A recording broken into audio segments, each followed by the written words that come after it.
చూస్తున్నారు. ట్రంప్కు తలనొప్పిగా మారింది ఇరాన్తో యుద్ధం. ఇరాన్తో పెట్టుకొని అనవసరంగా తల కొరువు పెట్టుకునే ప్రయత్నం చేస్తున్నాడా? అమెరికాకు పూర్తిగా తలనొప్పిగా మారే ప్రయత్నం చేస్తున్నాడా అంటే అవునన్న మాట వినిపిస్తోంది. ట్రంప్కు తల బొప్పి కట్టించింది ఇరాన్తో యుద్ధం. ఇరాన్తో పెట్టుకొని తప్పు చేశానా అని చెప్పి ట్రంప్ థింకింగ్ అంట. కొరువుతో తల గోక్కుంటున్నానా అని అనుచరుడి దగ్గర వాపోతున్నట్టుగా తెలుస్తోంది. ట్రంప్ తొలి 6 రోజుల్లోనే ₹1,00,000 కోట్ల ఖర్చు చేశాడు. దీని గురించి కూడా మనం మాట్లాడుకోవడం జరిగింది.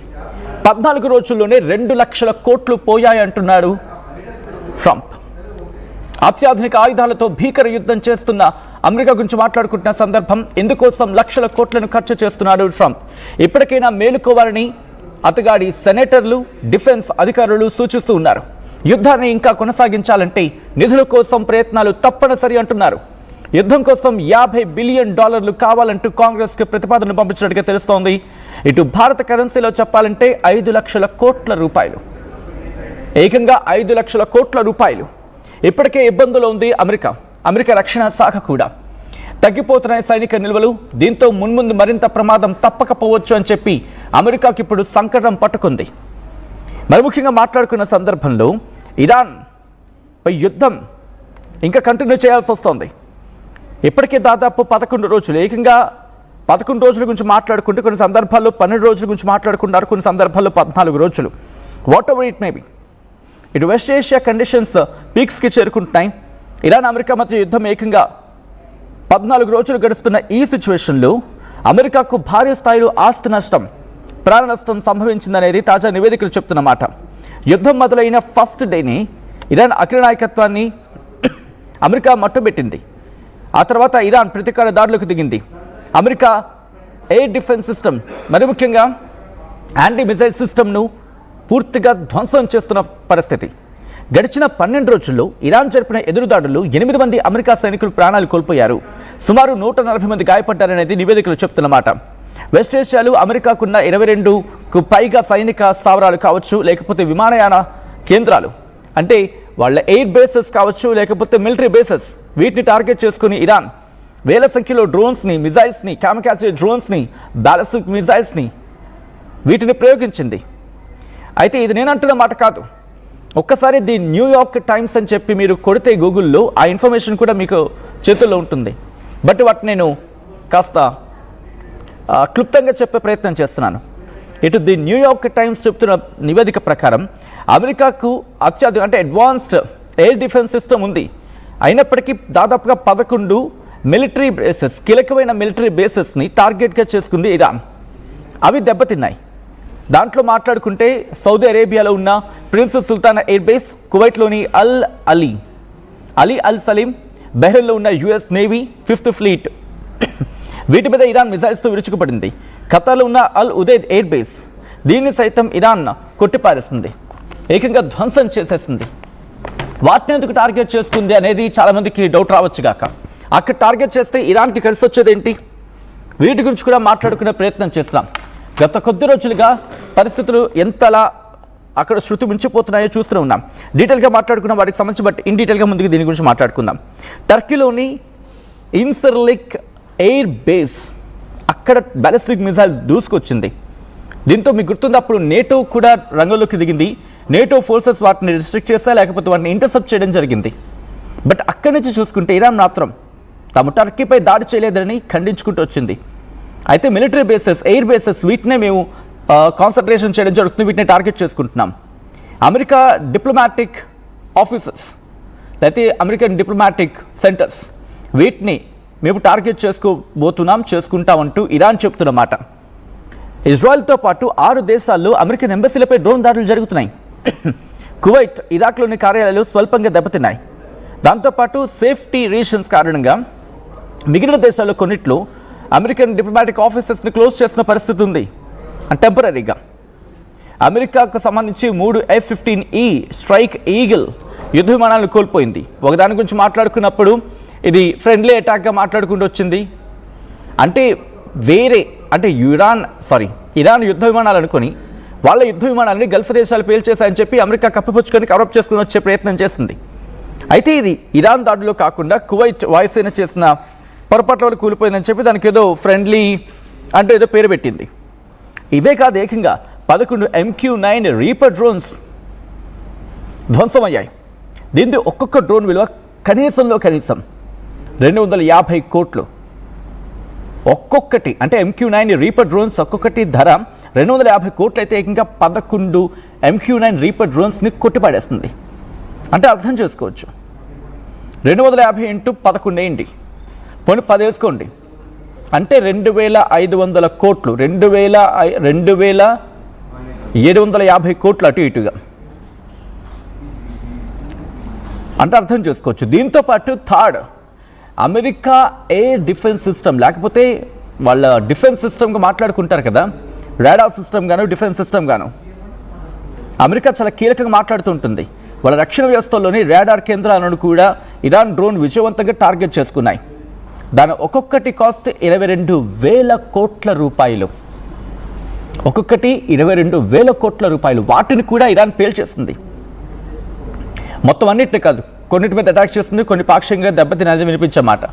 బట్ ఫుల్ ఫ్లెడ్జ్గా ఎక్కడ ఎవ్వరు ఎటువంటి ఇన్ఫర్మేషన్ ఇవ్వరు. బట్ ఇటు ఇరాన్ కావచ్చు, అంటే ఇరాన్ మీద దాడి జరిగినప్పుడు అమెరికా ఇచ్చే ఇన్ఫర్మేషను, లేకపోతే అమెరికా మీద దాడి జరిగినప్పుడు ఇరాన్ ఇచ్చే ఇన్ఫర్మేషను, దీన్ని బేస్ చేసుకుని మాట్లాడుతూ ఉంటాం. అండ్ ఇక్కడ యుద్ధం కారణంగా అమెరికా ఖజానా కన్నం పడుతోంది. ఇక్కడ ఒక నివేదిక ప్రకారం అమెరికా యుద్ధం కోసం రోజుకు సుమారు 17,000 కోట్ల రూపాయలు ఖర్చు చేస్తోంది. అంటే సుమారు 20,000 కోట్లు అనుకుందాం. 20,000 కోట్లు అండి, అంటే 5 రోజులు ఎంత? 1,00,000 కోట్లు. 5 రోజులకే 1,00,000 అయితే మరి దాదాపు 15 రోజులు అవుతోంది. అంటే అర్థం చేసుకోండి, 5 రోజులకి 1,00,000, 5 రోజులకి 1,00,000 అయినప్పుడు మరి 15 రోజులకి ఎంత అవుతుంది? ఆలోచించే ప్రయత్నం చేయండి. దాదాపుగా 3 లక్షల పైచీలకు కాదా? అంతే కదా? అంటే అర్థం చేసుకోవచ్చు. అండ్ ఇక్కడ ఇంకా డీటెయిల్గా మాట్లాడుకుంటే, పోనీ రోజుకే వాళ్ళు 20,000 కోట్ల రూపాయలు ఖర్చు చేస్తున్నారు అంటే 5 రోజులకు వాళ్ళు ఎంత ఖర్చు చేస్తున్నట్టు? అటువంటిది 15 రోజులకి ఏకంగా 3 లక్షల కోట్ల రూపాయలు ఖర్చు చేస్తుంది ఇప్పటి వరకు. కేవలం ఫస్ట్ వీక్లోనే 51,000 కోట్ల రూపాయలు ఖర్చు అయ్యాయనేది వినిపించమాట. పోనీ ఇక్కడితో ఆగట్లేదు. అమెరికాకి ఇంకా ఆందోళన గురి చేస్తున్న మాట ఏంటో చెప్పనా? వాళ్ళ ఆయుధాలు తగ్గిపోతూ ఉన్నాయి. ఇంకోవైపు ఏంటంటే ఇరాన్ వాళ్ళ చీపెస్ట్ డ్రోన్స్ని, చీపెస్ట్ వార్ ఎక్విప్మెంట్స్ని యూజ్ చేయడం జరుగుతోంది. షాహెడ్ డ్రోన్స్, వాటిని వినియోగిస్తుంది. దీని గురించి మనం మాట్లాడుకున్నాం గతంలో కూడా. బహుశా మీకు మళ్ళీ నేను చెప్తే కాస్త బోర్గా అనిపించవచ్చు. ఫస్ట్ 6 డేస్కి $11 బిలియన్, ఫస్ట్ 11 రోజులకి 1,00,000 కోట్లకు పైగా అనేది సమాచారం. బట్ మనకు అందుతున్న సమాచారం ప్రకారం మొదటి 5 రోజులకే 1,00,000 కోట్ల రూపాయలు, అంటే 17,000 కోట్లు అంటున్నారు కదా ఒక రోజుకి. పోనీ అందాజుగా ఇంకొక 3,000 కోట్లు కూడా యాడ్ చేద్దాం మనకు ఒక రౌండ్ ఫిగర్ కోసం. పోనీ 3 లక్షలు కాకపోయినా 2.5 లక్షలు అనుకుందాం. పోనీ 2.5 లక్షల కోట్ల రూపాయలు యుద్ధం కోసం తగలబెట్టేస్తుంది అమెరికా. అందుకే ఊరుకుంటారు అక్కడ సెనేటర్లు. నువ్వేంటి, నీ వేషాలేంటి? నీ తిక్క కోసం అమెరికా పరువు తీస్తావా? నీకు అసలు బుర్ర పని చేస్తుందా? అసలు మనిషివేనా? అన్నం తింటున్నావా, గడ్డి తింటున్నావా అని చెప్పి ట్రంప్కి సుతిమెత్తగా గడ్డి పెడుతున్నారు. సెనేటర్లతో జరిగిన సమావేశంలో ఇది అక్కడ జరుగుతున్న మాట. అండ్ మీకు ఒకటి గుర్తుంటే కనుక, సెనేటర్లతో భేటీ అవుతున్న క్రమంలో అక్కడ ఒక ఇంట్రెస్టింగ్ పరిణామం చోటు చేసుకుంది.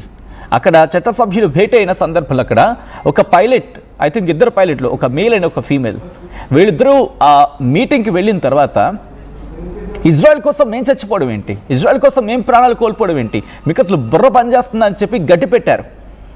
అండ్ అంత పైలట్ అంటే అర్థం చేసుకోండి, మేము ప్రాణాలు కోల్పోవడం ఏంటి. ఇంకొంతమంది అయితే వాళ్ళ సైన్యాన్ని, అంటే యుద్ధం అయ్యే క్రమంలో రిజర్వ్డ్ ఫోర్సెస్ కావచ్చు, లేకపోతే అప్పుడప్పుడు ట్రైనింగ్ అవుతున్న వాళ్ళు కూడా పంపిస్తుంటారు కదా ఫోర్సెస్లోకి. అలా పంపించే క్రమంలో కాస్త ఎమోషనల్ మూమెంట్స్. అఫ్కోర్స్ ఏ తల్లిదండ్రులకైనా బాధే, సైన్యంలో తమ బిడ్డ ప్రాణాలు కోల్పోయే అవకాశం ఉంటుందని తెలిసి పంపిస్తూ ఉంటారు.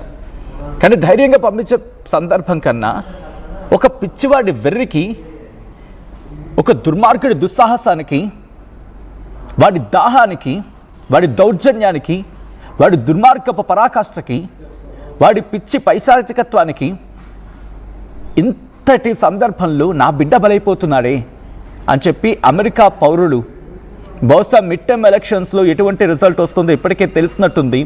అందుకే తర్జన భర్జన పడుతోంది ప్రభుత్వం.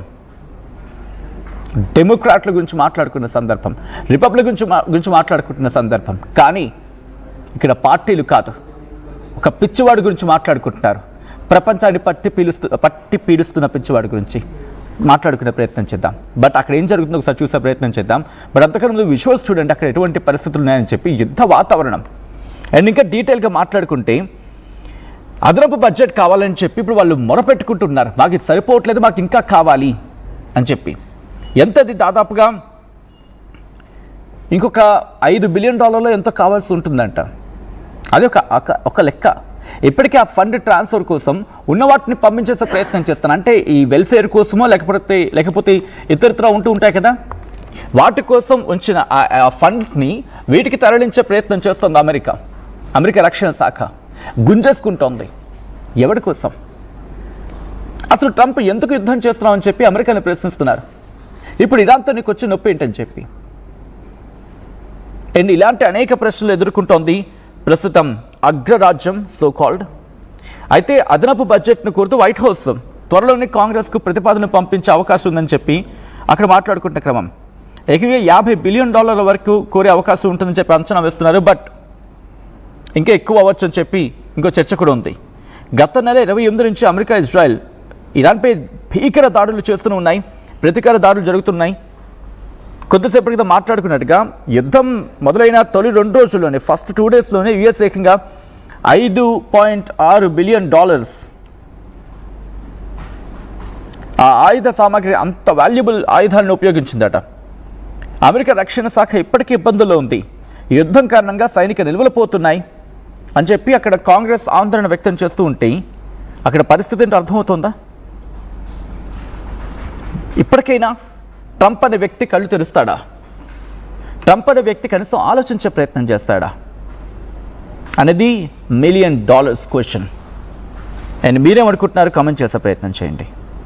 ఈ కథనం మిమ్మల్ని కాస్త కలవరపరచవచ్చు. అయితే మిమ్మల్ని కలవరపాటు గురి చేయడం RTV ఉద్దేశం కాదు. కానీ ఇటువంటి కథనాలు చూసినప్పుడు కాస్త కలవరపాటు గురి అవకాశం ఉంటుంది కాబట్టి దీనికి సంబంధించి తగిన జాగ్రత్తలు తీసుకోవాలని RTV సూచించడం జరుగుతోంది. This is all disturbing content. Your description is highly advised.